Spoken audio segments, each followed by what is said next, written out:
যে যেটা চিন্তা করে মরবে পরজন্মে সে সেটা তাড়াতাড়ি পাবে।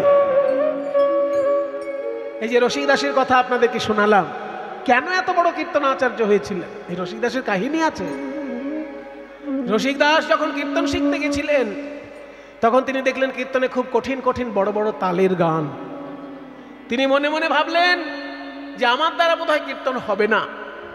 তাই তিনি ভাবলেন, শ্রীমদ্ ভগবত গীতায় লেখা আছে যে যেটা চিন্তা করে মৃত্যুবরণ করে পরজন্মে সে সেটা পাবেই।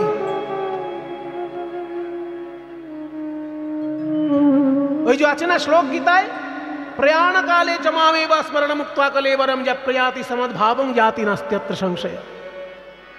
মৃত্যুকালে যদি কেউ আমার কথা চিন্তা করে করে মৃত্যুবরণ করে সে আমাকে পাবেই পাবে, এটা গীতায় ভগবান লিখছেন।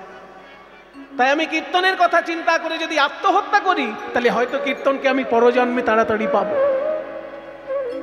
এই চিন্তা করে রসিক দাস যখন আত্মহত্যা করতে গেলেন সেই সময় একজন ব্রাহ্মণ এসে মাথায় হাত দিয়ে বলছে, রসিক তোমার ইচ্ছা আমি বুঝতে পেরেছি, তুমি আত্মহত্যা করতে চাও, কীর্তনকে এত ভালোবাসো যে পরজন্মে যাতে তাড়াতাড়ি কীর্তন শিখতে পারো, কিন্তু তোমায় আত্মহত্যা করতে হবে না রসিক, আমি আশীর্বাদ করে দিচ্ছি, তুমি বাড়িতে যাও, মুখ দিয়ে তুমি যে সুর বার করবে সেটাই কীর্তন হয়ে যাবে।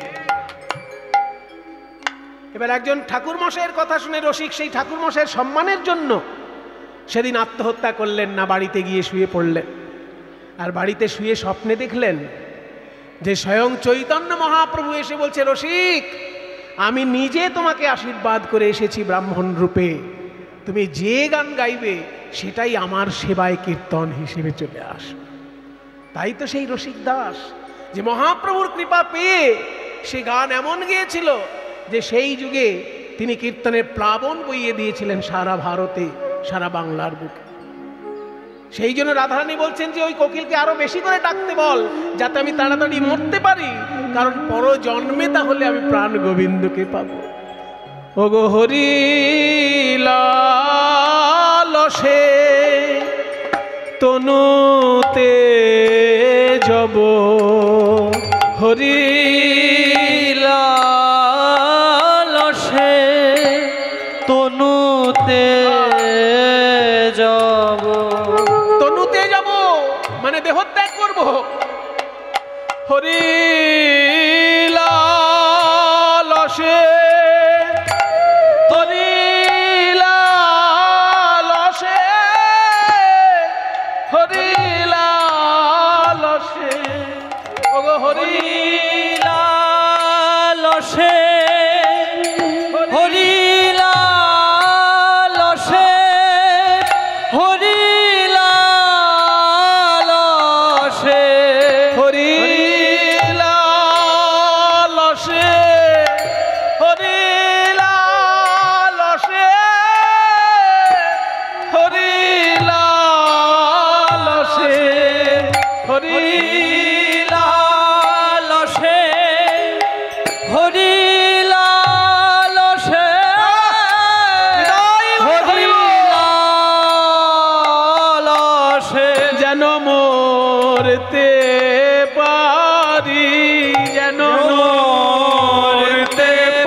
বলে যেন মরতে পারি, একবার হরি বলে যেন মরতে পারি, একবার হরি বলে যেন মরতে পারি, একবার হরি বলে যেন মরতে পারি। ওগো পরজন্মে আমার হরি পাবো, একবার হরি বলে যেন মরতে পারি।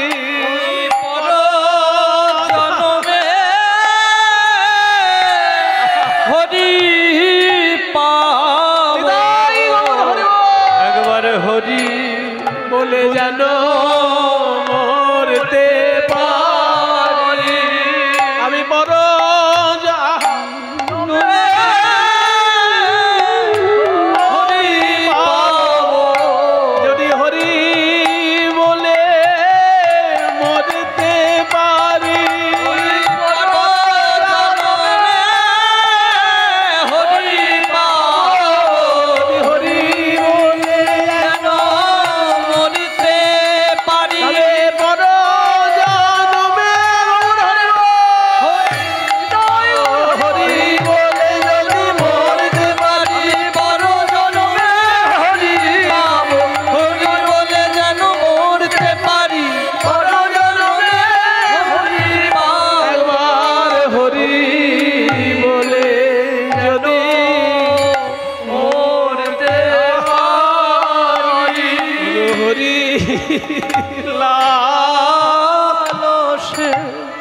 তনুতে যাব হরি লালসে, হরি লালসে,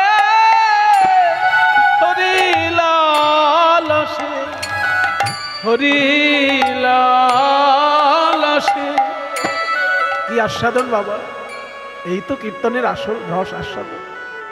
তনুতে যাব পাবো আনো জনমে, হরিকে বাসনা করে, মানে হরি পাবার লালসায় যদি হরি বলে একবার মরতে পারি, পরজন্মে আমি প্রাণ গোবিন্দকে তাড়াতাড়ি পাবো। আয়রে ললিতা, তুই আমাকে একবার কোলে কর। সব সঙ্গিনী ঘেরি বৈঠলি, সব সঙ্গিনী ঘেরি বৈঠলি, সব সঙ্গিনী ঘেরি বৈঠলি, সব সঙ্গিনী ঘেরি বৈঠলি, রাধার নিদান দশা দেখে সব সঙ্গিনী ঘেরি বৈঠলি, রাধার নিদান দশা দেখে সব সঙ্গিনী ঘেরি বৈঠলি। সখীগণ রাধারানীকে ঘিরে বসলেন রাধারানীর এই করুণ দশা দেখে। ও মায়েরা, রাধারানীর বান্ধবী কজন, তাদের নামগুলো বলছি। ললিতা, বিশাখা, একটু পরেই নামগুলো জিজ্ঞেস করব, কিন্তু তখন বলবেন আপনারা। ললিতা, বিশাখা, চিত্রা, চম্পকলতা, রঙ্গদেবী, সুদেবী, তুঙ্গবিদ্যা, ইন্দুরেখা। এই 8 জন হলো রাধারানীর সখী। আর একবার বলছি, এগুলো সব মুখস্থ করতে হয় ভক্তদের। কেন জানেন? যখন রাধা গোবিন্দের ধ্যান করবেন, তখন রাধা গোবিন্দের চারিপাশে 8 জন সখীকে চিন্তা করবেন, কিন্তু তাদের নামই যদি আপনার মনে না থাকে, তাহলে চিন্তা করবেন কি করে? সেই জন্য এগুলো একেবারে মুখস্থ করে নিতে হয়। রাধারানীর 8 জন সখী হলো, আবার বলছি, একটু পরে ধরব। ললিতা, বিশাখা, চিত্রা, চম্পকলতা, রঙ্গদেবী, সুদেবী, তুঙ্গবিদ্যা, ইন্দুরেখা। শেষবারে বলে দিই একবার। ললিতা, বিশাখা, চিত্রা, চম্পকলতা, মানে দুটো চ পরপর আছে, এটা মনে রাখবেন, তাহলে হয়ে যাবে। ললিতা বিশাখার নাম তো সবার মুখস্থ থাকে, ওই দুটো নিয়ে চিন্তা নেই, কিন্তু পরের গুলো মনে রাখাটাই কঠিন। পরের দুটো নাম চ দিয়ে শুরু, চিত্রা আর চম্পকলতা। আর তারপরের দুটো নাম তুঙ্গবিদ্যা, ইন্দুরেখা। শেষকালের দুটো নাম রঙ্গদেবী, সুদেবী। এই 8 জন সখী। সব সঙ্গিনী ঘেরি বৈঠলি, সব সঙ্গিনী ঘেরি বৈঠলি, সুনামত হরি নামে, সব সঙ্গিনী ঘিরি বৈঠলি, সুনবত হরি নামে। রাধারানীর নিদান দশা দেখে 8 সখী তাকে ঘিরে বসলো, আর গুনগুন করে হরি নাম শোনাইল। কিন্তু নাম শোনালের সময় কি হলো জানেন? 6 রাগ 36 রাগিনী এসে দাঁড়িয়ে পড়ল। বেহাগ রাগ, বাগেশ্বরী রাগিনী, মালকোষ রাগ, এক একটা রাগ রাগিনী, 6 রাগ 36 রাগিনী এসে করজোড়ে। এখন কি রাগ চলছে? এখন যে রাগে গানটা হচ্ছে, এটা কি রাগ? ভৈরবী। গারে সদানি দশা পাগা গপা মাপা গমাগা মাগরে গরে সরে নিসদা নি পদ মপ গমপ গমগরে। তাহলে এখন ভৈরবী চলছে। 6 রাগ 36 রাগিনী এসে রাধারানীর চরণের কাছে দাঁড়িয়েছে। 8 সখীকে বলছে, হে সখীগণ, তোমরা তো তোমার রাধারানীকে কীর্তন শোনাচ্ছ, আমাদেরকে একটু ব্যবহার করো, তাহলে আমরাও একটু রাধারানীর সেবার সুযোগ পাবো। জয়ীখানে গাহে তৈখানে ওঠে নানা রাগিনী গানে।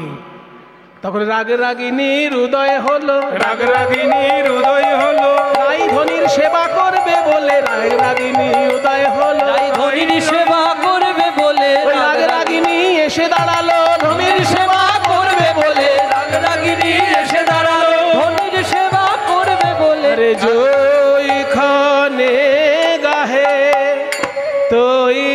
ওইখানে উঠে ওইখানে গাহে তোইখানে ওঠে নানা রাগিনী গানে নানা রাগিনী গানে। হরি বল। এইবার আমি আপনাদেরকে জিজ্ঞেস করবো অষ্টসখীর প্রথম দুটো নাম কি? একটু আগে বললাম প্রথম নামটা কি ছিল? ললিতা। দ্বিতীয় নামটা কি ছিল? বিশাখা। এবার ললিতা আর বিশাখা এই দুজন সখী, একজন সখী রাধারানীর কোল মাথাটা কোলে নিয়েছে, আর একজন সখী রাধারানীর চরণটি কোলে নিয়েছে। ললিতা কোলে করি বৈঠলি, ললিতা করে করি বৈঠলি, ললিতা কোলে করি বৈঠলি, ললিতা করে করি বৈঠলি। ললিতা মাথার দিকে, আর বিশাখা বলছে দাঁড়া, আমি রাধারানীর নারীটা দেখি এখনো কেমন আছে। বিশাখা ধরত নাটিয়া, ললিতা করে কলি বৈঠলি, বিশাখা করত নাটিয়া। ললিতা কোলে করি বৈঠলি, বিশাখা ধরত নাটিয়া। ললিতা করে কলি বৈঠলি, বিশাখা ধরত নাটিয়া। বিশাখা রাধারানীর নারী দেখে দেখছে এখনো দেহে প্রাণ আছে গো, এখনো দেহে প্রাণ আছে গো, এখনো দেহে প্রাণ আছে গো, এখনো দেহে প্রাণ আছে গো। আমি নারী ধরে বুঝতে পারলাম এখনো দেহে প্রাণ আছে গো। আমি নারী ধরে বুঝতে পারলাম এখনো দেহে প্রাণ আছে গো। ললিতা কোলে করি বৈঠলি, বিশাখা ধরত নাটিয়া। ললিতা করে কলি বৈঠলি, বিশাখা ধরত নাটিয়া। এত সুন্দর পদ যিনি রচনা করেছেন তার উদ্দেশ্যে সবাই একবার প্রণাম করবেন, কারণ আমরা বৈষ্ণব পদকর্তাদেরকে তো কিছু দিতে পারবো না। যদি কেউ পদকর্তা গান করে আপনি তাকে গায়ককে খুশি হয়ে 10 টাকা দিতে পারবেন, যে আমি গায়কের গান শুনে 10 টাকা খুশি হয়ে দিলাম, কিন্তু গানটা লিখেছেন যিনি তাকে কি কিছু দিতে পারবেন? সেই জন্য তার উদ্দেশ্যে প্রণামটা দিতে হবে। বড় বড় পদকর্তা আমাদের বাংলায় জন্মগ্রহণ করেছেন, আমরা তাদের জন্য কিচ্ছু করতে পারলাম না, তাই যতক্ষণ বেঁচে আছি অন্তত তাদের উদ্দেশ্যে প্রণামটা করি। তাই পদকর্তার নাম শুনলেই কীর্তন জগতে নিয়ম তার উদ্দেশ্যে প্রণাম করা। এত সুন্দর পদ যিনি রচনা করেছেন বসন্তকালীন বিরহ, সেই পদকর্তার নাম হচ্ছে শশী শেখর। পদকর্তা শশী শেখর, তিনি এই গানটি লিখেছেন। শশী শেখরে কহে গো চরে, শশী শেখরে কহে গো চরে, যাও তো জিউ ফাটিয়া, যাও তো জিউ ফাটিয়া, যাও তো জিউ ফাটিয়া। হরিব। যাও তো জিউ ফাটিয়া। যাও তো জিউ ফাটিয়া। জিউ মানে কি? দেখবেন পুরনো পুরনো মন্দিরে শ্রীকৃষ্ণের নামের আগে জিউ লেখা হয়, গোবিন্দ জিউ, রাধা বিনোদ জিউ লেখা হয় না? বর্গের জয় দীর্ঘি হর্ষ। ওই জিউটা কি জিনিস? ওই জিউটা আসল শব্দটা হচ্ছে জীব। জীব বটাকে উ উচ্চারণ করা হতো, উ অ, এবার অটা বাদ গিয়ে শুধু উটা রয়ে গেছে, জিউ। জিউ মানে প্রাণ, জীব শব্দের অর্থ হচ্ছে প্রাণ। তাহলে যাও তো জিউ প্রাণ। আমরা গোবিন্দের সঙ্গে জিউ কেন লাগাই? না, গোবিন্দ জিউ অর্থাৎ গোবিন্দ হলেন আমার প্রাণ। রাধা বল্লভ জিউ অর্থাৎ রাধা বল্লভ হলো আমার প্রাণ। প্রাণ অর্থে জিউটা ব্যবহার করা। তাই পদকর্তা বলছে যাও তো জিউ ফাটিয়া, মানে আমার প্রাণ বুঝি ফেটে যায় রাধারানীর বিরহ দশা দেখে। শশী শেখরে কহে গোচরে যাও তো জিউ ফাটিয়া, বলে পরাণ আমার ফেটে গেল রে, বলি পরাণ আমার ফেটে গেল রে। আমাদের রায় ধনির দশা হে রে, এই পরাণ আমার ফেটে গেল রে। রাই ধনী দশা হে রে, যে দশায় এক বদনে বলা যায় না। আমাদের রাই ধনীর দশা হে রে, এক বদনে বলা যায় না। রাই ধনীর দশা হে রে, এক বদনে বলা হরি রাই ধনীর দশা হে রে, এক বদনে বলা যায় না, রাই ধনীর দশা হে রে, এক বদনে বলা যায় না। রাই ধনীর দশা হে রে, পরাণ আমার ফেটে গেল রে। শশী শেখরে কহে গোচরে যাব তো জিও ফাটিয়া।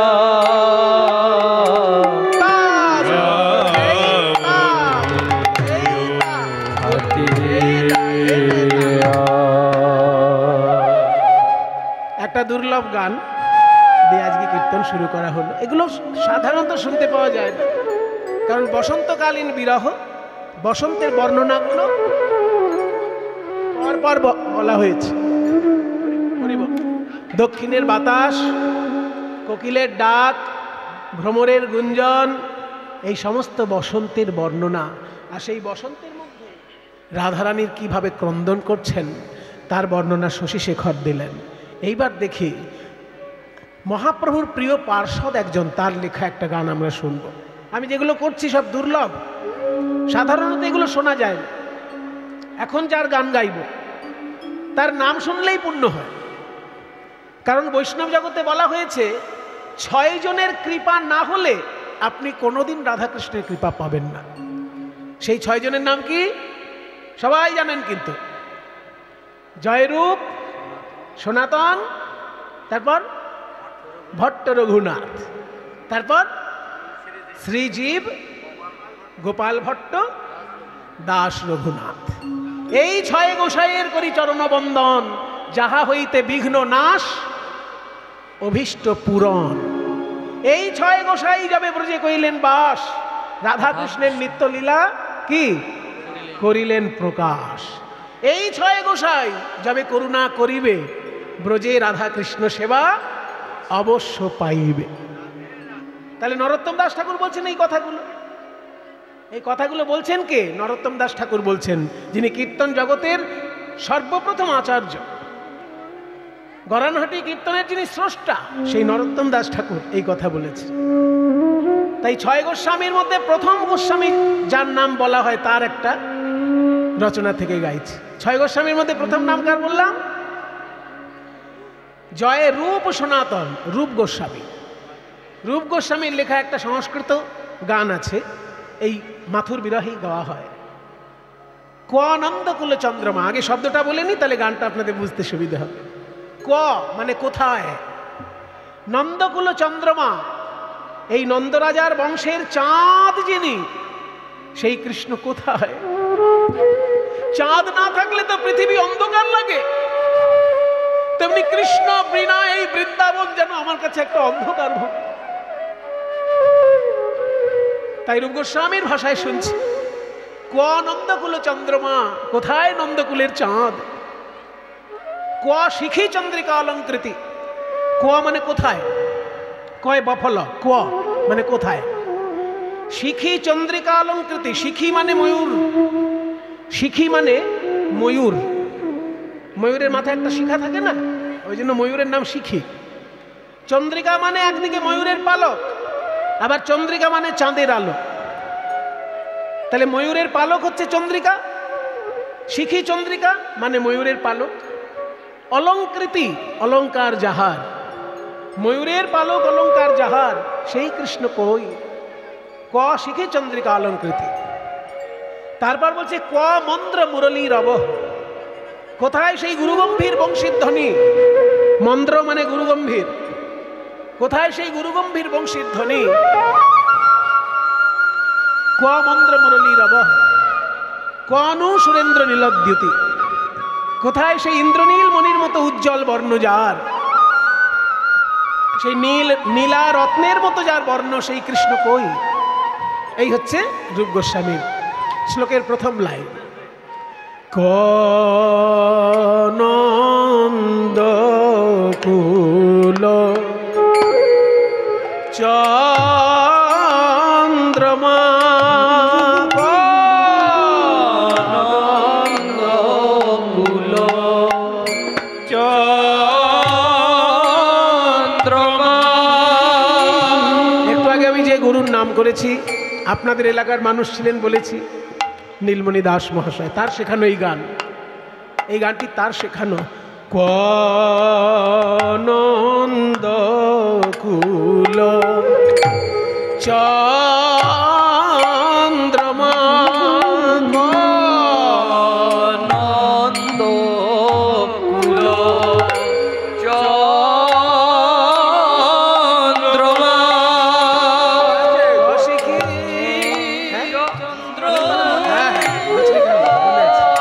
চন্দ্রিকালঙ্কৃতি আনন্দ কুল চন্দ্রমা। শিখি চন্দ্র কলঙ্কৃতি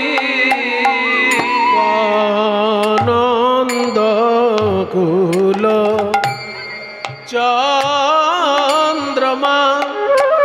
বলো বলো কোনা আকাশে উদয় হলে,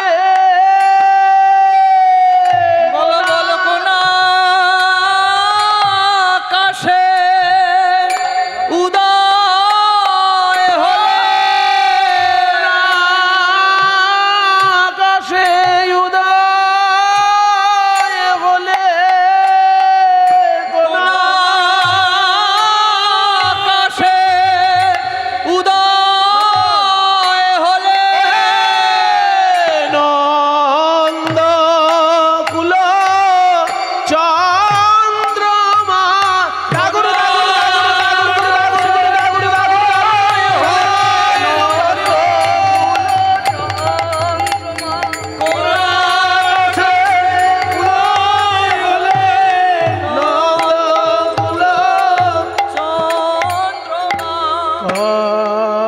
আনন্দ কুল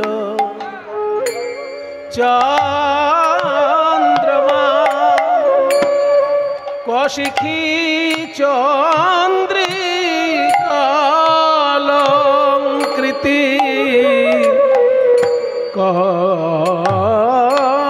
কমন্দ্র মুরলী রব, মন্দ্র মুরলী রব। বলো বলো আর কি শুনতে পাবো না গো, বলো আর কি শুনতে পাবো না গো, বলো আর কি শুনতে পাবো না গো, বলো বলো আর কি শুনতে পাবো না গো। সেই মধুর মন্দ্র মুরলিতান আর কি শুনতে পাবো না গো, সেই মধুর মন্দ্র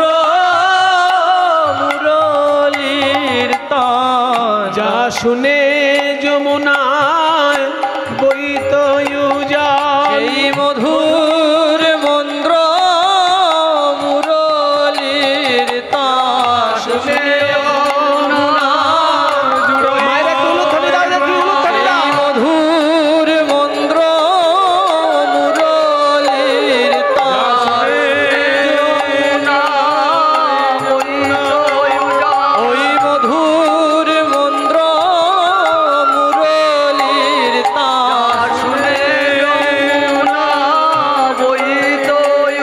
ওই মধুর মন্দ্র মুরলীর তার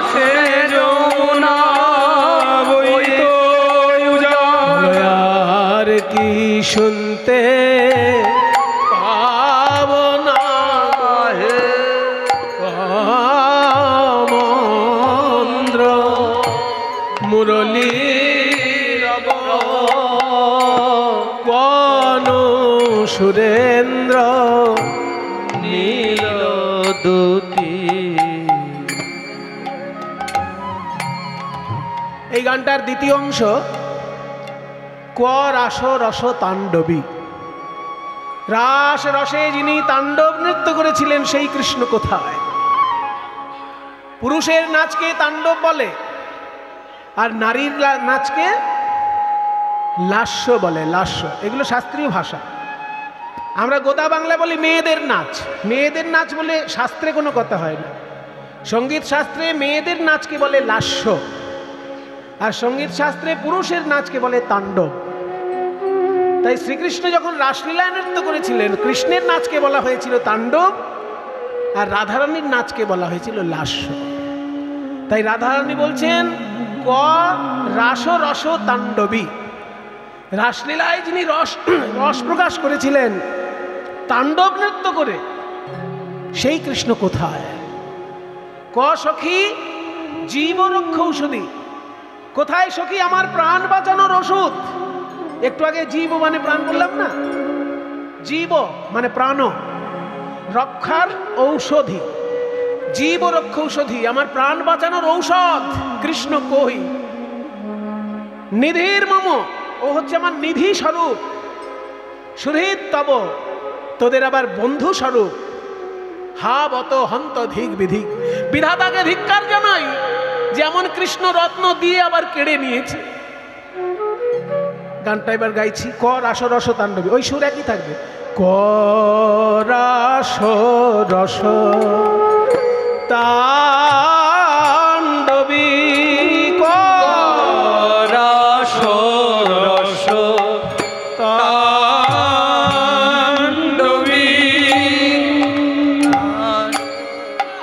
রস তাণ্ডবী রাস রস তাণ্ডবী রাস রস তাণ্ডবী ওই দেখে এখনো রাস মঞ্চ আছে, এখনো রাস মঞ্চ আছে, এখনো রাস মঞ্চ আছে, এখনো রাস মঞ্চ আছে। রাস বিহারী চলে গেছে, রাস মঞ্চ আছে, রাস বিহারী চলে গেছে, এখনো রাস মঞ্চ আছে, রাস বিহারী চলে গেছে, এখনো রাস মঞ্চ আছে। রাস রস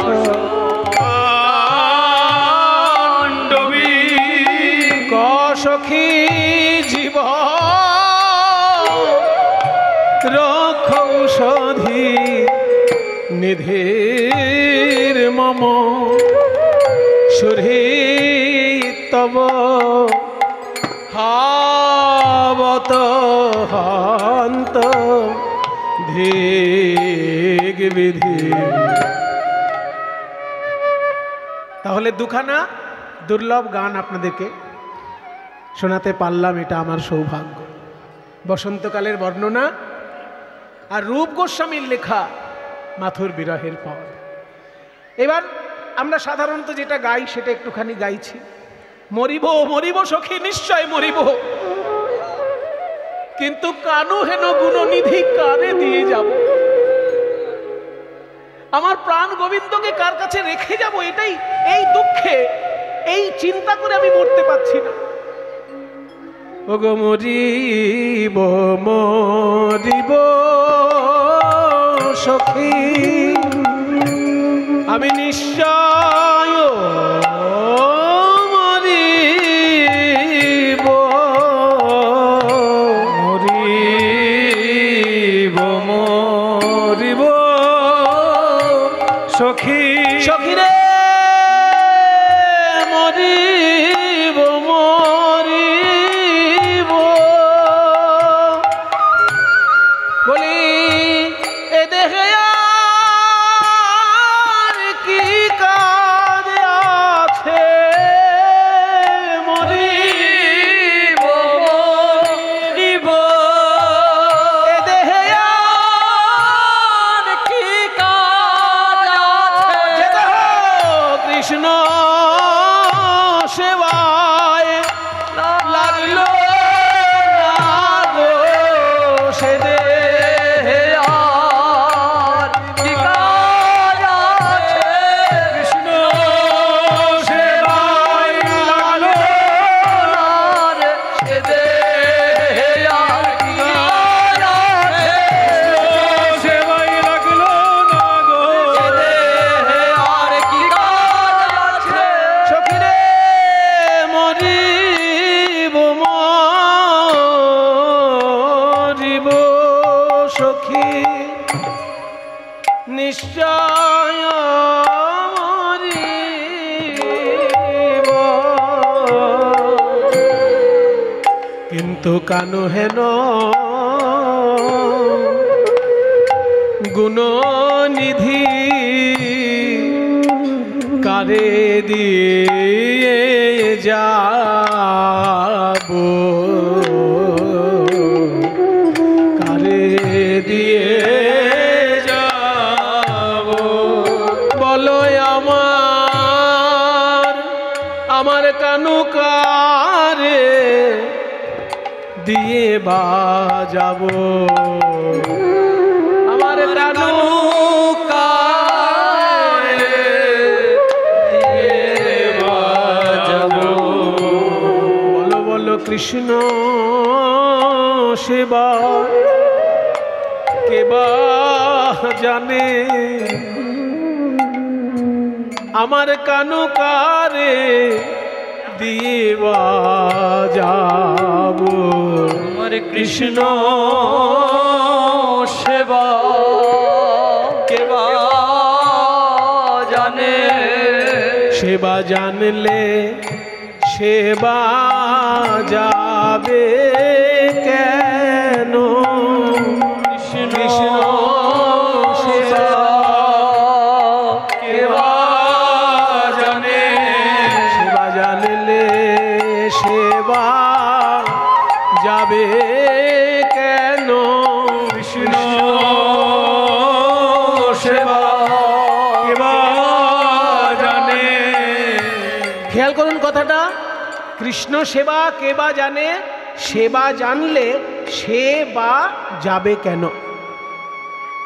তাই কৃষ্ণ সেবা কেউ তো জানে না, আমি নিজেও জানি না সখী। আমিও যদি জানতাম প্রাণ গোবিন্দ কি আমাকে ছেড়ে যেত।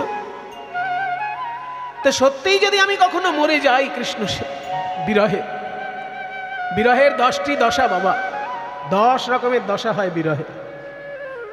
বলবো কেউ কাউকে ভালোবেসে যদি কষ্ট পায় বাবা, 10 রকমের দশা তার জীবনে ফুটে ওঠে। সেইগুলো কি কি না, চিন্তাত্র জাগরত বেগৌতানবং বলিনাঙ্গতা বৈয়াগ্রং ব্যাধি উন্মাদ মোহ মৃত্যুর দশা দশ। এই শ্লোককে বলেছেন এটা যিনি বলেছেন তিনিও সেই রূপ গোস্বামী। উজ্জ্বল নীলমণি গ্রন্থে রূপ গোস্বামী বলছে, ভালোবেসো না, যদি ভালোবেসো তোমাকে 10 রকমের কষ্ট পেতে হবে, 10 রকমের কষ্ট। সেই 10টি দশা হচ্ছে কি কি? প্রথম দশা হচ্ছে চিন্তা। ওই যে বলছে, এখনো তখনো করি দিবস গোয়াই, কৃষ্ণ এই বেলা যখন এলো না ও বেলায় আসবে, ও বেলাতেও যখন এলো না ভাবলাম পরের দিন আসবে, পরের দিন যখন এলো না ভাবলাম পরের মাসে আসবে, পরের মাসে যখন এলো না ভাবলাম পরের বছরে আসবে, তাও যখন এলো না ভাবলাম তাহলে কি পরের জন্মে আসবে। ওই জন্য পদকর্তা কি সুন্দর বলেছেন, এখনো তখনো করি দিবস গোয়াইনু, দিবস দিবস করি মাসা, মাসা মাসা করি বরিশ গোয়াইনু, ছোড়নু জীবন কি আশা।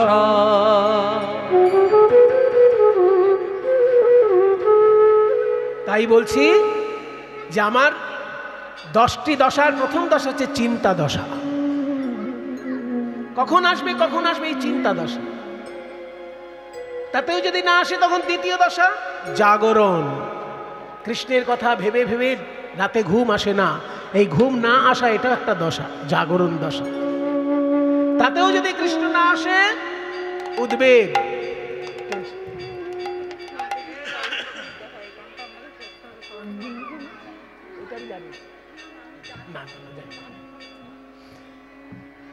বলছে চিন্তাত্র জাগর উদ্বেগ, উদ্বেগ মানে টেনশন আমরা যেটাকে বলি উদ্বেগ।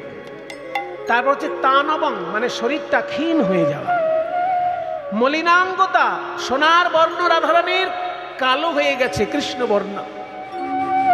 তারপর বৈয়াগ্রং ব্যগ্রতা ব্যাকুলতা আরো বেড়ে গেল। তারপর ব্যাধি, ক্ষণে ক্ষণে জ্বর আসছে, ক্ষণে ক্ষণে মাথা ঘুরছে, এইগুলো প্রকাশ পায় ভালোবাসায় যদি মিলন না হয়, বিরহে। তারপর উন্মাদ, একটু পরেই দেখবেন রাধারানী গাছের সঙ্গে কথা বলছেন, গাছকে কৃষ্ণ মনে করে কথা বলছে, উন্মাদ দশা। তারপর মোহ দশা, চোখ খোলা আছে কিন্তু দেখতে পাচ্ছে না, কান খোলা আছে শুনতে পাচ্ছে না, এটা মোহ দশা। এই পর্যন্ত 9টি দশা হলো। তারপর শেষ দশা হচ্ছে মৃত্যু দশা, মানে নাড়িতে হাতে নাড়ি ধরে দেখা যাচ্ছে নাড়ি চলছে না, নাকের সামনে তুলো ধরে দেখা যাচ্ছে নিঃশ্বাস পড়ছে না, চোখের পলক পড়ছে না, এগুলো মৃত্যু দশা। তারপরে শেষকালে কি করে বোঝা গেল এখনো প্রাণ আছে না? কেউ যদি উচ্চৈশ্বরে কানে একবার কৃষ্ণ নাম করে, দেখা যায় রাধারানীর 2 নয়ন দিয়ে 2 বিন্দু অশ্রু বিগলিত হলো, এতে বোঝা যাচ্ছে এখনো শরীরে প্রাণ আছে। এই 10 রকমের দশা প্রকাশ পায়। তাই বলছে যদি আমার মৃত্যু দশা কখনো আসে তোরা কি করবি জানিস? আমার এই দেহ যেন পুড়াবি না, আর আমার দেহ যমুনার জলেও ভাসিয়ে দিবি না।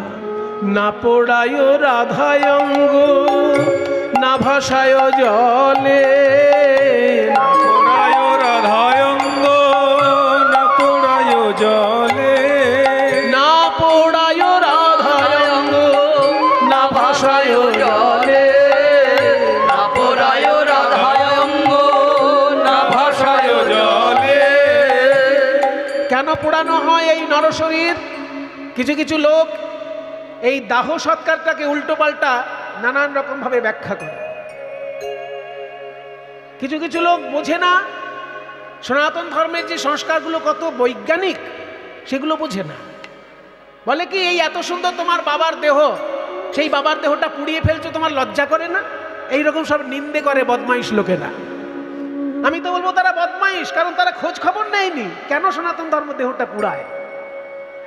মনে করুন বাবার দেহে ক্যান্সার আছে, হতেই পারে কারোর ক্যান্সার, কারোর ক্যান্সার ধরা পড়ে, কারোর ধরা পড়ে না। ক্যান্সার নিয়েই তো মরে যায় কত লোক, ধরা পড়লো না। এবার সেই যে ক্যান্সারের জীবাণুটা, ওটা যদি আমি মাটিতে পুঁতে দিই, তাহলে ওটা কোনো জীবাণুর মধ্যে প্রবেশ করতে পারবে না? পরে ও তো মরলো না, মানুষটা মরে গেল, তার ক্যান্সারের জীবাণু মরল কি? তাহলে পুড়িয়ে দিলে কি হতো? দেহটাকে যদি পুড়িয়ে দেওয়া হতো তাহলে ক্যান্সারের জীবাণু যদি তার শরীরে থাকে সেটাও পুড়ে ছাই হয়ে যায়। এটা তো বৈজ্ঞানিক ব্যাপার গেল। আধ্যাত্মিক ব্যাপারও আছে। আধ্যাত্মিক ব্যাপারটা কি না, অগ্নি হচ্ছে সৃষ্টিতত্ত্বের মূল কথা। সূর্য যে জল করে জ্বলছে, সূর্য থেকেই এই পৃথিবী ছিটকে এসেছে। এই পৃথিবীটা তো সূর্যেরই একটা টুকরো নাকি? এবার পৃথিবীটা ঘুরতে ঘুরতে ঠান্ডা হয়ে গেছে, সেই জন্য পৃথিবীর গায়েতে মাটি টাটি জমে আমাদের বসবাসের মতন জায়গা হয়ে গেছে।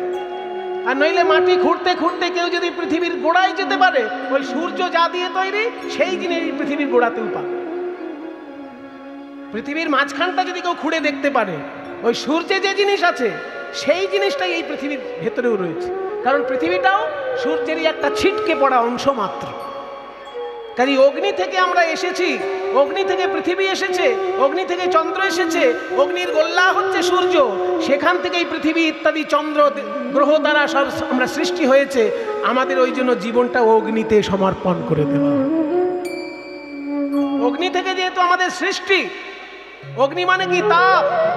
অগ্নি মানে উত্তেজনা। বাবা মার মধ্যে যদি উত্তেজনা তাপ না থাকতো, আমার জন্ম হতো? বাবা মা যদি ঠান্ডা, কিছু মনে করবেন না, একটু কাঁচা কথা হয়ে যাচ্ছে হয়তো, বাবা মা যদি উত্তেজিত না হতেন তাহলে কি আমাদের জন্ম হতো কখনো? বাবাও ঠান্ডা মাও ঠান্ডা, বাবাও বাবাজি মাও বাবাজি, তাহলে জন্ম হবে? উত্তেজনা নামক জিনিসটা আছে বলেই তো আমার জন্ম হচ্ছে। তাহলে অগ্নি থেকে আমার জন্ম। অগ্নি হচ্ছে উত্তেজনা, অগ্নি তো তেজ, সেখান থেকেই তো আমার জন্ম। তাহলে আমার মৃত্যুটা হলে দেহটা যাবে কোথায়? যেখান থেকে জন্ম সেইখানেই ফিরে যাবে। অগ্নি থেকে আমরা জন্মগ্রহণ করেছি, অগ্নিতেই আবার দেহটা বিসর্জন। যেসব বোকা লোকেরা বোঝে না এইসব তত্ত্ব, তারা উল্টো পাল্টা ভাবে এইগুলোর অপব্যাখ্যা করে দেয়। তাই দেহ সৎকার করতে হয়। তার বৈজ্ঞানিক কারণ হচ্ছে দেহের মধ্যে যদি জীবাণু থাকে অগ্নির সঙ্গে পড়ে ছাই হবে।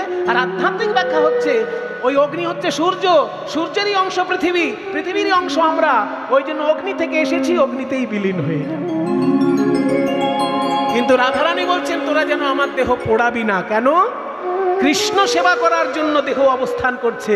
কৃষ্ণকে দেখলেই এই দেহে প্রাণ সঞ্চার হবে। ওই জন্য এই দেহ পোড়াবি না। না পোড়ায় রাধায় অঙ্গ, না ভাসায় জলে, না পোড়ায় রাধায় অঙ্গ, না ভাসায় জলে। এবার আখরে কি সুন্দর বলছে, এই পোড়া দেহ কি পুড়াবি, এই পোড়া দেহ কি পুড়াবি। আমি কৃষ্ণ বিরহ নলে পুড়ে মোলাম, পোড়া দেহ কি পুড়াবি।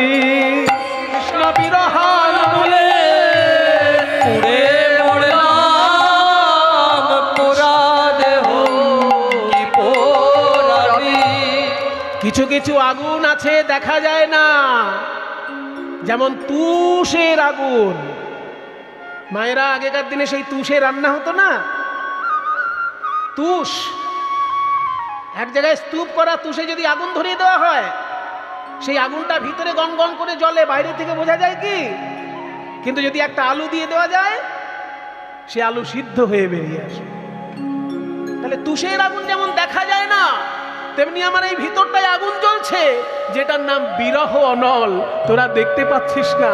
ওই বিরহ অনলে তো আমি পুড়েই মরছি, আর নতুন করে কি পোড়াবি তোরা? তাই বলছে না পোড়ায় রাধায় অঙ্গ। এবার বলছে যে সাপে কাটা রোগী আগেকার দিনে নদীতে ভাসিয়ে দিত। সেই যে বেহুলা লক্ষিন্দরের কাহিনী আছে না, লক্ষিন্দরকে ভাসিয়ে দেওয়া হয়েছিল। বেহুলা তাকে নিয়ে বিভিন্ন ঘাটে ঘুরতে ঘুরতে আবার স্বামীকে ফিরিয়ে এনেছিল। সেই বিশ্বাস মাথায় রেখে অনেকে সাপে কাটা দেহ নদী জলে ভাসিয়ে দেয়। তা বিরহ সর্প আমাকে দংশন করেছে, তাই ভেবে তোরা আবার আমার এই দেহটা জলেও ভাসাবি না। কেন জানিস? আমার এই ভাষা দেহ কি ভাসাবি, ভাষা দেহ কি ভাসাবি। দিবানিশি নয়ন জলে ভাসি, এই ভাষা দেহ কি ভাসাবি। দিবানিশি নয়ন জলে ভাসি, হা কৃষ্ণ বলে কেঁদে কেঁদে দিবানিশি নয়ন জলে ভাসি কৃষ্ণ বলে কেঁদে কেঁদে দিবানিশি নয়ন জলে ভাসি এই ভাষা দেহ কি ভাসাবি তাই বলি না পোড়ায় রাধায় অঙ্গ না ভাষায় জলে। তাহলে কি করব? মরিলে বাঁধিয়া রেখো তমালেরি ডালে, আমি মরিলে বাঁধিয়া রেখো তোমালের ডালে। হায় রে কপাল, তুই হলি বৃষর ভানু রাজার মেয়ে, রাজকন্যার যদি দেহত্যাগ হয় সেই দেহ কি গাছে বেঁধে রাখা যায়? আর বললি তো বললি এমন একটা গাছের নাম বললি যার ডালপালাগুলো কালো কালো। কেন? ভালো গাছও তো আছে, আম গাছ, জাম গাছ, জামরুল গাছ, এইসব না বলে কোথায় কালো রঙের ডালপালা ওই তমাল গাছের নাম করছে। রাধারানী বলছেন কালো বলেই তো ওই গাছের নাম করলাম, কালো বলেই তো আমি ভালোবাসি। ওই যে তমালো বৃক্ষ কৃষ্ণ বর্ণ হয়, ওই যে তমালো বৃক্ষ কৃষ্ণ বর্ণ হয়, তা হইতে আমার চিত বিচলিত নয়, তা হইতে আমার চিত বিচলিত নয়।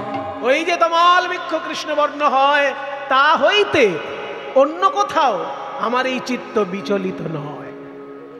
আমার মন সবসময় ওই তমাল গাছের সঙ্গেই লেগে থাকে, কেন জানিস?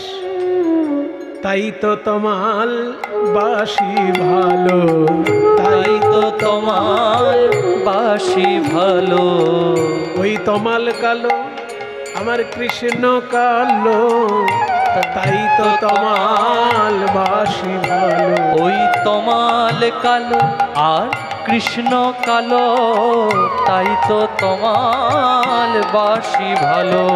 তমাল কালো কৃষ্ণ কালো, তাই তো তমাল। ওই তমাল গাছে বেঁধে রাখলে লাভ কি হবে? লাভ, বিরাট লাভ। কারণ কোনদিন যদি আমার প্রাণ গোবিন্দ একবার বৃন্দাবনে আসে, জানিস ওই কৃষ্ণের গায়ের গন্ধ আমার নাকে আসলেই আমার শরীরে প্রাণ ফিরে আসবে। কভু যদি প্রিয়া হাম আসে বৃন্দাবনে, কভু যদি প্রিয়া হাম আসে বৃন্দাবনে, ওরে পরাণ পাবো আমি পিয়া দর্শনে, পরাণ পাব আমি প্রিয়া দর্শনে। ওই প্রিয়তমকে দেখতে পেলেই আমার মরা দেহে প্রাণ ফিরে আসবে। এত সুন্দর পদ কে লিখেছেন জানেন? প্রণাম করুন সবাই একবার। ভনয়ী বিদ্যাপতি সুনবর নারী, ভনয়ে বিদ্যাপতি শুনো নর নারী, সুজনক দুঃখ ইহ দিবস দুই চারি, সুজনক দুঃখ ইহ দিবস দুই চারি। বিদ্যাপতি ঠাকুর রাধারানীর উদ্দেশ্যে বলছে, রাধে তুমি দুঃখ করো না। কেন জানো? এই জগতে যারা সুজন তাদের দুঃখ বেশি দিন থাকে না। বলি সুজনের কুদিন কদিন থাকে, সুজনের কদিন কুদিন থাকে, দুদিন পরে আবার সুদিন আসে। সুজনের কুদিন কদিন থাকে, দুদিন পরে আবার সুদিন আসে, সুজনের কুদিন কদিন থাকে, দুদিন পরে আবার সুদিন আসে। কিন্তু কুজনের কুদিন লেগেই থাকে, দুদিন পরে আবার সুদিন আসে, কুজনের কুদিন লেগেই থাকে, দুদিন পরে আবার সুদিন আসে, কুজনের কুদিন লেগেই থাকে, হলো কুজনের কুদিন কদিন থাকে ওগো সুজন দিবস দুই চারি। এইভাবে কথা বলতে বলতে হঠাৎ রাধারানীর নয়ন দুটো যেন কপালের দিকে উঠে গেল, নিঃশ্বাস যেন বন্ধ হয়ে আসতে লাগলো, নারী যেন শিথিল হয়ে গেল। ওরে এ কি হলো রে, এ কি হলো, আমাদের রাধারানীর এ কি হলো? ধ্বনি ভেল মুরচিত হর লহি গিয়া, আমাদের ধ্বনি ভেল মুরচিত রে,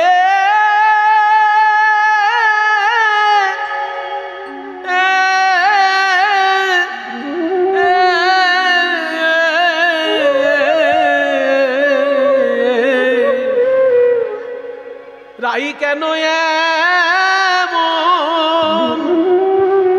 এমন হলো রে,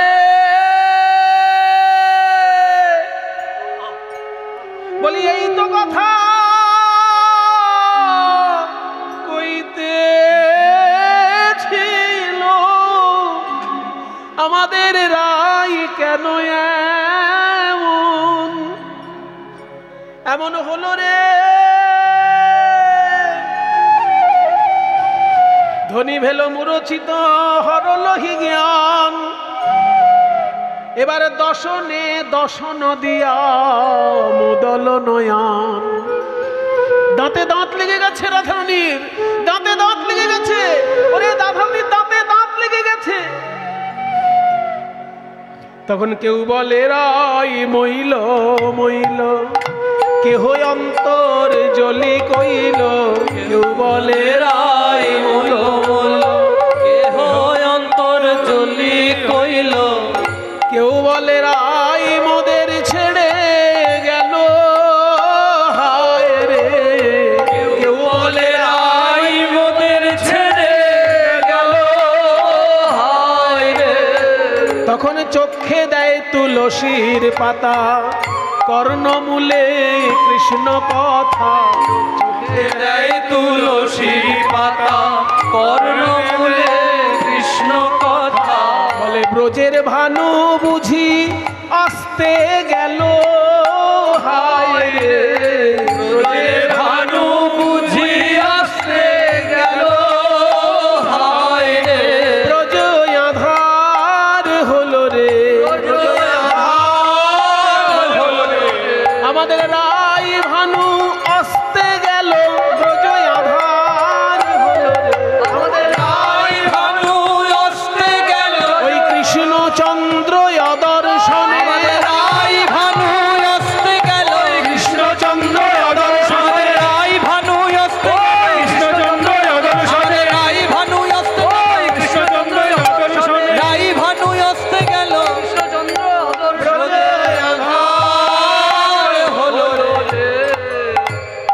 ব্রজের ভানু বুঝি আসতে গেল। সঙ্গে সঙ্গে একটা ঘটনা ঘটল।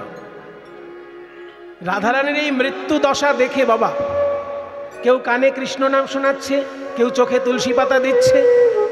এই অবস্থা দেখে কি হয়ে গেল জানেন? মাঝখানে ওই চন্দ্রাবলীর সখী পদ্মা আর ভদ্রা দুইজন এসে দেখছে রাধারানী তো এবার মরে যাবে, এইবার কৃষ্ণ আসলে শুধু চন্দ্রাবলীর কুঞ্জেই যাবে আর রাধার কুঞ্জে যাবে না। তাই এই সুসংবাদটা আমি একবার চন্দ্রাবলীকে দিয়ে আসি। এই ভেবে ওই পদ্মার ভদ্রা চন্দ্রাবলীর সখী চন্দ্রাবলীকে বলতে গেছে, চন্দ্রা একটা বিরাট বড় সুসংবাদ আছে, আমাদেরকে মিষ্টি খাওয়া। বলে কি এমন সুসংবাদ, মিষ্টি খাওয়াতে হবে? কৃষ্ণ কি মথুরা থেকে বৃন্দাবনে এলো? বলে না না, কৃষ্ণ আসেনি, কিন্তু অন্য সুসংবাদ আছে। কি অন্য সুসংবাদ? বলে রাধারানী মরতে বসেছে। এ তো আনন্দের খবর, কারণ রাধারানী মরে গেলেই তোর পথ থেকে কাঁটা সরে গেল, কৃষ্ণ বৃন্দাবনে আসলেই একবারে তোর কুঞ্জে চলে আসবে। জয় গুরু। এই ফাঁকে একটি বিশেষ ঘোষণা। লেবুখালী, দুলদুলি, ভান্ডারখালী, রূপমারি, শিববাড়ি, সাঁতরা, ছোট সাহেবখালী, 11 নম্বর স্যান্ডেলবিল, খেয়া পারের কোনো অসুবিধা নাই। রাত 12টা পর্যন্ত খেয়া পার করে দেবে। যদি পারানি ছাড়া বেশি পয়সা নেয় আমাকে ফোন করবেন, বা পারাপারে যদি কোনো অসুবিধা করে ফোন করবেন। শেষ পর্যন্ত থাকবেন, এনাকে পাওয়া যায় না। আর এই লীলা খুবই মাধুর্য। অনেক আমার মামুদপুরে আজকে একটা মেলা ছিল, দাদারাও এসছে, অনেকে আসছেন, আপনারা শুনবেন, এই আবেদন রাখবো। জয় গুরু, জয় গুরু, তাই গৌর হরি বল। যেই না চন্দ্রাবলীর কাছে খবর এসেছে রাধারানীর মৃত্যু সংবাদ, অমনি চন্দ্রাবলী ধমক দিয়ে বললেন, চুপ কর পোড়ামুখী।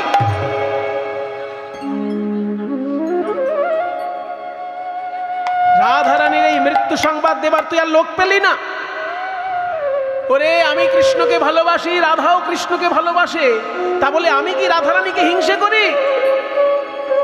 আমি মনে মনে এটা জানি যে কৃষ্ণ যদি কোনোদিন বৃন্দাবনে আসে, আমার টানে আসবে না, ওই রাধারানীর টানেই আসবে। রাধারানীর টানে যদি কৃষ্ণ কখনো বৃন্দাবনে আসে, আমি দূর থেকে তাকে দেখতে পাবো, এই আশায় আমি বেঁচে আছি। আর তুই রাধারানীর মৃত্যু সংবাদ দিয়ে এসছিস? চল আমরা সবাই মিলে রাধারানীকে বাঁচানোর চেষ্টা করি। তাই চন্দ্রাবলী সখীদের সঙ্গে নিয়ে চলেছেন রাধারানীকে বাঁচানোর জন্য। দেখুন মায়েরা, মানভঞ্জন লীলা শুনলে আমরা মনে করি চন্দ্রাবলী রাধারানীর কত বড় শত্রু, কিন্তু আজকে রাধারানীর শেষ দশা শুনে চন্দ্রাবলী এসেছে রাধারানীর কাছে। কি করলো জানেন? মাথায় হাত দিল না, সখীদেরকে বলছে তোমরা সবাই সরে যাও, আমি মৃত সঞ্জীবনী মন্ত্র জানি, আমি এমন একটা মন্ত্র বলবো রাধা এখনই বেঁচে উঠবে, সবাই সরে যাও, আমাকে একা ছেড়ে দাও রাধারানীর কাছে। এইবার রাধারানীর কাছ থেকে সব সখীগণ সরে গেলেন। চন্দ্রাবলী রাধারানীর মাথায় হাত দিল না, বুকে হাত দিল না, রাধারানীর চরণের কাছে গিয়ে চরণটি কোলে তুলে নিলেন, আর চরণে হাত বুলাতে বুলাতে বলতে লাগলেন, বলে এই কি আমার সেই পদ রে, এই কি আমার সেই পদ রে, বলে এই কি আমার সেই পদ রে, বলে এই আমার সেই পদ রে, যে পদে গোবিন্দ লুটাইত, এই কি আমার সেই পদ রে, যে পদে গোবিন্দ লুটাইত, এই কি আমার সেই পদ রে। স্মর গরল খণ্ডনম মম শিরসি মণ্ডনম দেহি পদ পল্লব মুদারম, রাধে তোমার চরণ যুগল আমার শিরে দাও, আমার সকলে জ্বালা জুড়াইবে, এই বলে যে পদে গোবিন্দ লুটাইত, এই কি আমার সেই পদ রে, যে পদে লুটাইত, দেহি পদ পল্লব